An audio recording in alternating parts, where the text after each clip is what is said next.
서울 변두리의 오래된 연립주택, 삐걱이는 계단을 올라가면 정자 여사의 작은 집이 나온다. 남편은 5년 전 지병으로 세상을 떠났고 아들과 며느리는 차로 10분 거리에 산다. 하지만 찾아오는 발걸음은 2달에 한 번이 될까 말까다. 아침 6시 정자 여사는 혼잣말처럼 일어나야지 하며 몸을 일으킨다. 몸은 무겁고 관절은 잘 맞지 않는 톱니처럼 삐걱댄다. 주방으로 가 전기포트를 올려놓고 지난밤 남겨둔 고구마 한 조각을 전자레인지에 든다. 라디오를 켜보지만 DJ의 목소리가 멀게만 들린다. 볼륨을 높이면 웅웅거리는 소리만 더 커질 뿐이다. 요즘 정자 여사는 소리가 잘 들리지 않는다. 아들이 전화할 때는 몇 번이고 되묻고 텔레비전 자막 없이는 내용을 따라가기 어렵다. 아, 또 더 나빠졌나 생각하며 창밖을 본다. 골목을 지나가는 택배기사의 목소리, 아이들 웃음소리도 이제는 흐릿하다. 낮 12시가 되자 전화벨이 울린다. 아들이었다. 엄마, 이번 주는 못 갈 것 같아. 회사가 좀 바빠. 그 말만 남기고 끊긴 전화. 정자 여사는 조용히 수화기를 내려놓는다. 바쁘다. 그렇지, 다들 바쁘지. 나는 안 바쁜가? 다음 날 며느리에게서 연락이 왔다. 어머니, 이번 주에 애 데리러 학원 가야 해서 혹시 김치 좀 덜 짜게 담가 주실 수 있으세요? 짠 김치. 그 말이 귓가에 박힌다. 언제부터인지 며느리는 정자 여사의 음식을 거의 먹지 않는다. 아이에게도 먹이지 않는다. 요즘은 유기농 먹여야 해요. 라며 대놓고 말하곤 했다. 정자 여사는 혼자 김치를 담갔다. 손끝이 얼얼하도록 물을 썰고 젓갈을 덜어 넣고 옛날 방식대로 절였다. 하지만 그날 저녁 며느리가 와서 김치통을 열어보더니 표정을 찌푸렸다. 어머니, 이거는 애한텐 안 되겠어요. 너무 강해요. 그냥 우리 거는 사 먹을게요. 정자 여사는 고개를 끄덕이며 웃었다. 그래, 그게 낫지. 그녀는 자신의 존재가 점점 불편한 덤이 되어가는 걸 느꼈다. 같이 밥을 먹는 자리에서도 며느리는 아들과만 대화를 나눴다. 여보, 그 팀장 말이야. 오늘 주가 봤어. 오직 둘만의 대화. 정자 여사는 고개를 숙인 채 국을 떠먹었다. 그러다 며칠 전 며느리의 목소리가 문틈 사이로 또렷하게 들렸다. 자기야, 어머니, 요즘 좀 이상하지 않아? 계속 말도 없이 가만히 있고 요양원 같은데 알아보는 건 어때?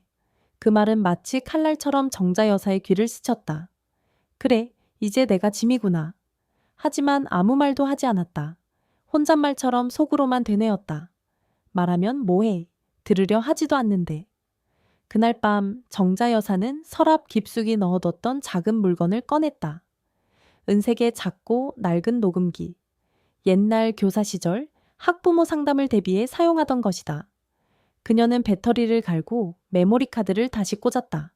그리고 조용히 혼잣말을 했다. 그래, 난 말하진 않지만 듣긴 잘하지. 그날 이후 정자 여사는 부엌 창문 앞 의자에 앉아 하루를 시작했다. 커피 한 잔을 들고 가만히 앉아 있으면 이 작은 집의 소음들이 조용히 올라온다. 가스레인지 저마음, 냉장고의 진동, 골목길에서 지나는 택배차의 경적 소리. 하지만 이 모든 게 마치 두꺼운 유리병 너머에서 들리는 것처럼 멀게만 느껴졌다. 이러다 진짜 아무것도 못 듣게 되는 거 아냐? 정자 여사는 고민 끝에 동네 보건소를 찾았다. 그곳은 소박하고 조용했지만 의외로 청력 검사를 위한 장비가 잘 갖춰져 있었다.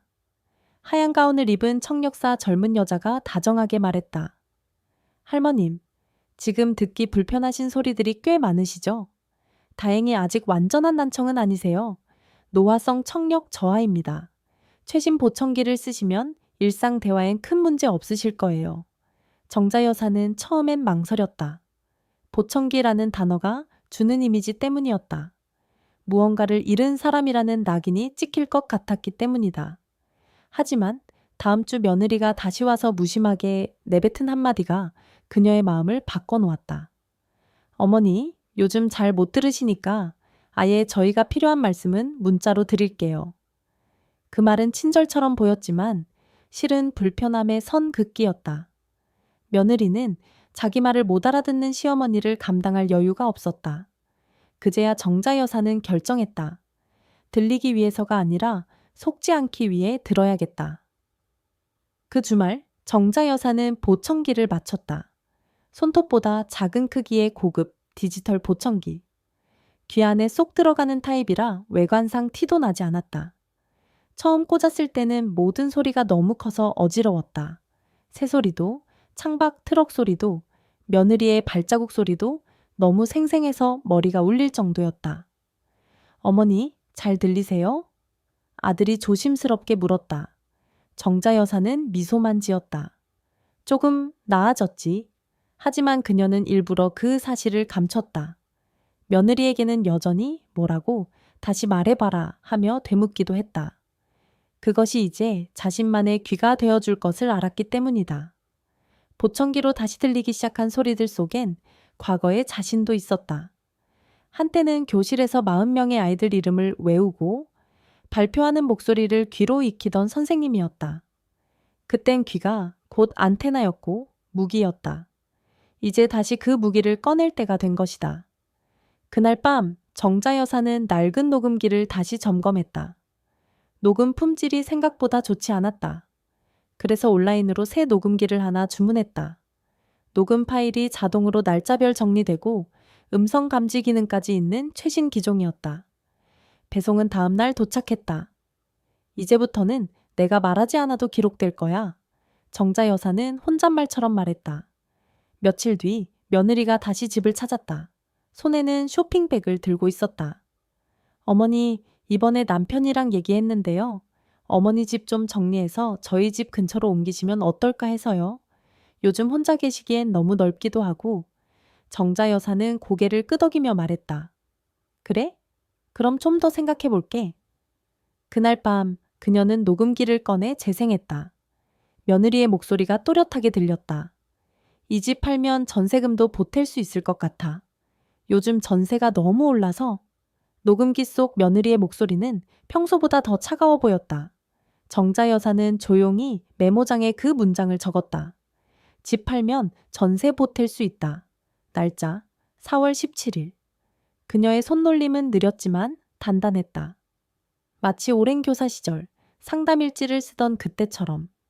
지금 그녀는 다시 세상을 들을 준비가 되어 있었다. 하지만 그 소리는 이제 단지 듣기 위함이 아니다. 그녀는 느리지만 확실하게 움직이고 있었다. 목소리는 작았지만 기록은 정확했다. 그리고 이 모든 것은 그녀만 알고 있는 싸움의 시작이었다. 그날 이후로 정자 여사는 더 이상 할머니로만 살지 않기로 했다. 그녀는 매일 아침 보청기를 정성껏 닫고 귀에 착용한 뒤 녹음기를 포켓에 넣는다. 어느 날은 외투 안쪽 주머니에, 어느 날은 소파 옆 쿠션 밑에. 소리는 이제 그녀의 눈이었고 녹음은 그녀의 메모장이었다. 며느리는 여전히 불쑥불쑥 찾아왔다. 올 때마다 정자 여사의 집안을 둘러보며 불편한 표정을 감추지 않았다. 이 집 구조가 너무 낡았어요. 벌레라도 나오면 어쩌시려고? 우리 아파트 단지에 새로 지은 오피스텔 있어요. 그쪽으로 옮기면 편하실 텐데. 그 말 뒤에 이어진 며느리의 전화 통화는 정자 여사의 귀를 의심하게 만들었다. 언니, 그 집만 팔면 진짜 우리 대출 부담 확 줄어. 요즘 집값 장난 아니잖아. 시어머니 혼자 사시기엔 과하다고 설득 중이야. 이번에 못 넘기면 몇 년은 기다려야 할 듯. 그녀는 녹음기를 꺼내 다시 듣고 또 들었다. 이제는 착각도 오해도 아니었다. 이건 단순한 갈등이 아니라 그녀를 밀어내고 이 집을 가져가려는 작은 합의였다. 정자 여사는 예전 교사 시절을 떠올렸다. 아이들 사이에서 누가 거짓말을 하는지 알아보는 건 귀로 듣는 뉘앙스 하나, 말끝의 떨림, 침묵의 길이로 판단했다. 지금의 며느리도 다르지 않았다. 입으로는 어머니를 생각해서요. 라며 웃지만 목소리엔 피로와 탐욕이 섞여 있었다. 며칠 뒤 며느리는 아들과 함께 찾아왔다. 두 사람은 차를 타고 와 현관에 들어서며 속삭였다. 이번엔 잘 설득해. 엄마 혼자 두면 우리만 불편해져. 정자 여사는 일부러 부엌에 숨어 그 말을 들었다. 이제는 모든 대화가 낱낱이 들렸다. 보청기가 그녀의 귀가 아니라 안테나처럼 작동하고 있었다. 식탁에 앉은 세 사람. 며느리는 먼저 말을 꺼냈다.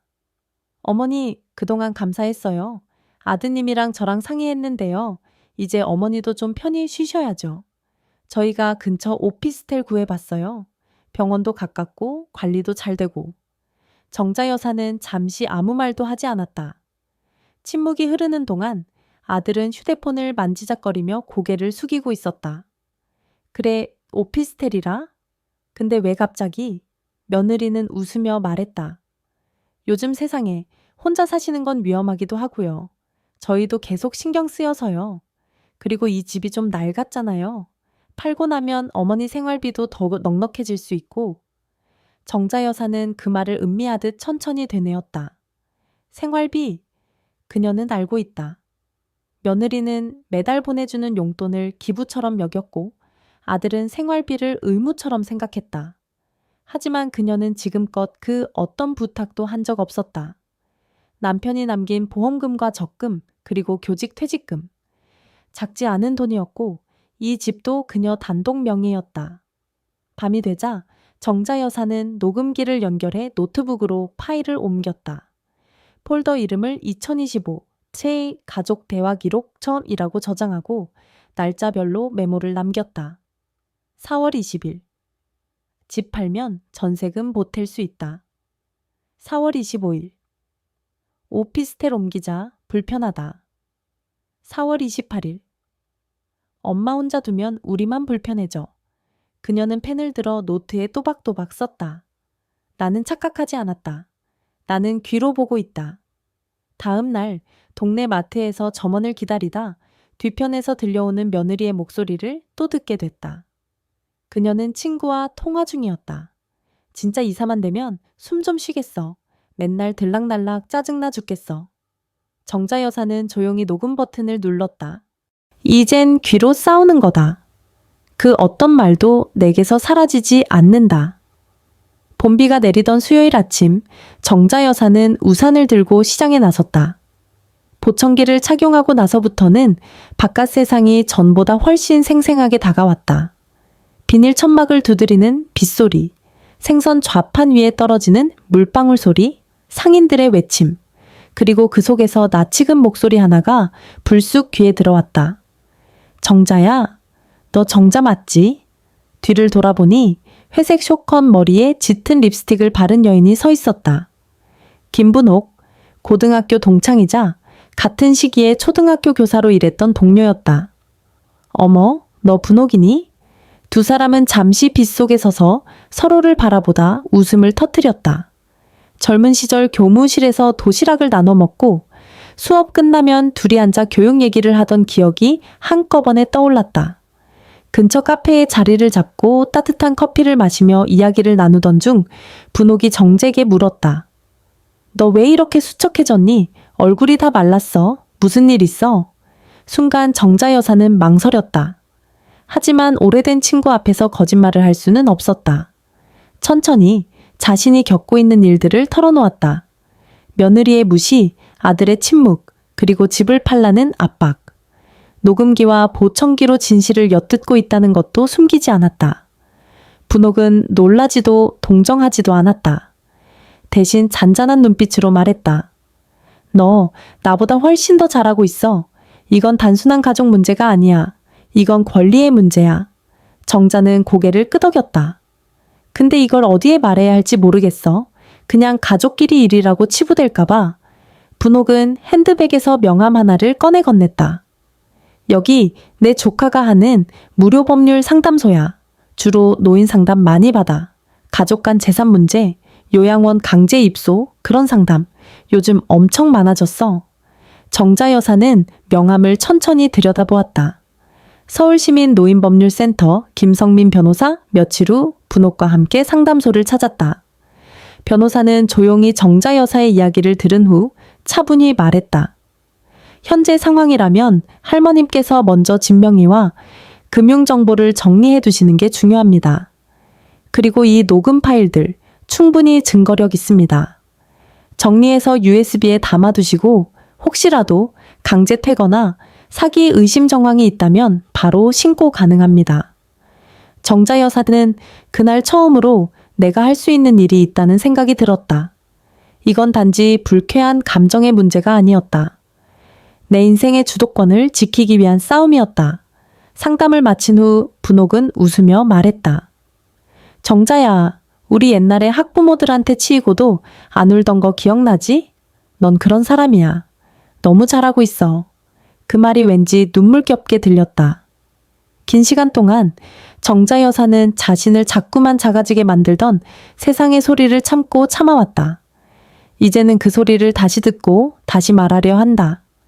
집에 돌아온 정자 여사는 작은 노트를 펴고 새로운 제목을 적었다. 계획, 나를 위한 방어. 집 등기부 등본, 사본 출력. 녹음 파일 정리 및 백업, USB 2개. 법률 상담 요약 내용. 문서화. 며느리 대화 시 자동 녹음 설정. 요양원. 언급 횟수 기록. 그녀는 더 이상 그저 상처받는 사람으로 남지 않기로 했다. 지금은 친구와 법이 곁에 있고 무엇보다 자신의 귀가 깨어 있었기에. 그날 이후 정자 여사의 하루는 두 겹이 되었다. 겉으로는 여전히 잘 모르겠네, 귀가 안 좋아서 하며 며느리의 말을 되묻고 속으로는 그 모든 대화를 자동 녹음 앱에 저장하고 있었다. 그리고 매일 밤 손수 정리한 일지에 날짜별 메모를 남겼다. 5월 3일 오피스텔 재차 언급. 거부 반응 없으면 다음 단계로 간다고 함. 며느리는 그런 정자 여사의 변화조차 눈치채지 못했다. 아니, 애초에 관심조차 없었다. 그저 이 집이 언제쯤 정리될지, 남편이 언제 결단을 내릴지를 신경 쓸 뿐이었다. 자기야, 우리 이제 너무 지쳤어. 어머니랑 매번 얘기하는 것도 솔직히 스트레스야. 그 말도 정자 여사의 스마트폰 안에 선명히 저장되어 있었다. 정자 여사는 동네 도서관에 가서 녹음자료 보관법, 상속 분쟁 사례, 노인학대 신고 절차를 검색했다. 서점에서 관련 책도 샀다. 그리고 작고 튼튼한 금속 USB를 3개 구입했다. 한 개는 본인이 보관하고 하나는 김분옥에게, 또 하나는 법률 상담소에 맡겼다. 만일 내가 갑자기 쓰러져도 이걸 열 사람이 있어야지. 그녀는 자기 삶의 최후 방어선을 이제 스스로 만들고 있었다. 그러는 사이 며느리는 더욱 노골적이 되었다. 어머니, 이 집은 너무 오래됐어요. 수리도 안 되고 정리하셔야 해요. 세입자도 잘 안 들어오니까 이참에 정리하는 게 맞죠. 저희도 준비해야 하고요. 정자 여사는 그때 처음으로 정면으로 눈을 마주 보았다. 그리고 아무 말 없이 냉장고에서 과일을 꺼내 손수 깎아상에 올렸다. 그 작은 과일 접시 하나는 정자 여사의 감정 절제를 상징했다. 그녀는 더 이상 화내지도 서운해하지도 않았다. 그저 며느리의 말과 표정, 말투, 그달의 기온까지 메모장에 기록했다. 5월 8일 오전 10시 22분 집 정리 요구, 눈빛 흔들림 없음. 또 한 번 정자 여사는 며느리가 통화하는 목소리를 포착했다. 이번에 넘기면 1억은 마련돼. 그럼 이사도 차도 가능하지. 그 말이 끝나자 그녀는 주머니에서 녹음기의 빨간 버튼을 눌렀다. 그날 밤 김분옥이 김이의 그녀의 집을 찾았다. 정자 여사는 커피를 내어주며 조용히 말했다. 이제 좀 무서워지기 시작했어. 아니, 무서워해야 하는 건 걔네일 수도 있겠지. 분옥은 조용히 웃으며 말했다. 넌 지금 너한테 정직한 거야. 그게 제일 강한 사람이야. 정자 여사는 거실 벽에 붙은 가족 사진을 바라보았다. 한때 그 사진 속 웃음이 진짜라고 믿었던 때가 있었다. 이제는 아니다. 사진은 고정된 과거일 뿐 지금의 현실을 말해주지 않는다. 그녀는 다시 책상 앞에 앉아 오늘의 기록을 정리했다. 녹음 파일 제목, 508 며느리, 재산 언급 1억. 내용 요약, 가족이 아닌 돈을 향한 말들. 이제 진심이 뭔지 명확해진다. 녹음기는 충전되었고 파일은 정리되었다. 정자 여사의 표정은 흔들림 없었다. 이제 그녀는 침묵의 춤을 추며 결정적인 순간을 기다리고 있었다. 비가 내리던 일요일 오후 정자 여사는 평소보다 일찍 식탁을 정돈했다. 국은 미리 끓여두었고 반찬은 정갈하게 나열되어 있었다. 접시는 깨끗했고 상에는 과일과 차까지 준비되어 있었다. 겉보기엔 평화로운 가족 식사 자리를 위한 준비였지만 정자 여사의 마음은 전장에 나서는 장수처럼 무거웠다. 문이 열리고 아들이 들어섰다. 그 뒤를 이어 며느리도 무심한 얼굴로 현관을 지나쳤다. 어머니, 음식 차리셨어요. 이럴 줄 알았으면 안 사왔는데. 손에 들린 봉투 안엔 배달 도시락이 들어있었다. 정자 여사는 웃으며 말했다. 아무렴, 집밥이 낫지 않겠니? 그 말에 며느리는 애써 웃음을 지었고 아들은 조용히 자리에 앉았다. 세 사람은 한동안 식사를 이어갔다. 멸치볶음을 젓가락으로 뒤적이던 며느리가 슬쩍 말을 꺼냈다. 어머니, 저번에 말씀드린 오피스텔 이야기요. 요즘 주변에서 다들 그렇게 하세요. 자녀 근처로 옮겨서 병원도 다니고 좀 편안하게 지내시잖아요. 정자 여사는 숟가락을 내려놓고 앞치마 주머니에서 작은 상자를 꺼냈다. 녹음기였다. 그녀는 아무 말 없이 버튼을 눌렀다. 곧장 며느리의 목소리가 식탁 위에 흐르기 시작했다. 이 집 팔면 1억은 마련돼. 그럼 이사도 차도 가능하지. 시어머니 혼자 두면 우리만 불편해져. 식탁 위에 흐르는 소리는 정확하고 또렷했다. 아들은 젓가락을 멈췄고 며느리는 얼굴빛이 싸늘하게 굳었다. 이게 무슨 소리예요? 그녀가 당황한 목소리로 묻자 정자 여사는 또 하나의 USB를 꺼내 식탁 한가운데에 올려놓았다. 지난 2달간 너희가 한 말이야. 다 들어뒀어. 그리고 저장해뒀지. 혹시 내가 잊을까봐. 혹시 내가 나중에 말 바꿨다고 할까봐. 아들은 말이 없었다. 고개를 들지 못한 채 주먹만 불끈 쥐고 있었다. 며느리는 한동안 숨소리조차 내지 못했다가 겨우 목소리를 짜냈다. 어머니, 그건 사생활 침해예요. 몰래 녹음한 거잖아요. 정자 여사는 조용히 고개를 저었다. 내가 내 집에서 내 귀로 들은 걸 기록한 거야. 사생활 침해가 아니라 생존이야. 너희가 날 어떻게 보든 상관없어. 하지만 내가 어떤 사람인지는 나 자신이 제일 잘 알아. 그녀는 자리에서 일어나 창문을 열었다. 빗방울이 부엌 바닥에 하나 둘 떨어졌다. 정자 여사는 멍하니 서 있는 아들에게 말했다. 네가 날 지켜주지 않는다는 거 알고 있었어. 그래서 내가 날 지켜야겠더라. 이 집은 내 거야. 내 이름으로 되어 있고 네 아버지랑 나 둘이서 일군 집이야. 아들은 그제야 정자 여사를 똑바로 바라보았다. 그 눈빛에는 당황, 부끄러움, 그리고 어쩔 줄 모르는 후회가 뒤섞여 있었다. 하지만 그녀는 그 눈빛조차 더 이상 기대하지 않았다. 이 자료들 복사해서 변호사한테도 줬어. 만일 네가 또는 네 아내가 또 한 번 이 집 얘기를 꺼내면 나는 그냥 듣고만 있지 않을 거야. 며느리는 자리에서 일어나며 말했다. 우린 그냥 어머니 편하라고 그런 거예요. 정자 여사는 웃지도 화내지도 않았다. 너희가 말하는 편함은 나한테 강요하는 거야. 진짜 편함은 내가 선택하는 거란다. 그날 밤 정자 여사는 오랜만에 창문을 활짝 열었다. 빗소리가 또렷하게 들렸다. 가슴이 서늘했지만 속은 말할 수 없이 후련했다. 진실을 마주한 날 이후 정자 여사의 집은 놀라울 만큼 조용했다. 며느리는 더 이상 찾아오지 않았다. 아들은 며칠 후 전화 한 통을 걸어와 작게 말했다. 엄마, 미안해? 하지만 그 말에는 깊은 반성이 담겨 있지 않았다. 정자 여사는 담담하게 받았다. 다 괜찮아. 앞으로는 내 일에 나 안 끼어들게. 나도 내 일 알아서 할게. 전화기를 내려놓은 그녀는 천천히 거실로 나왔다. 창밖에는 연두색으로 물든 나무들이 봄비를 맞고 있었다.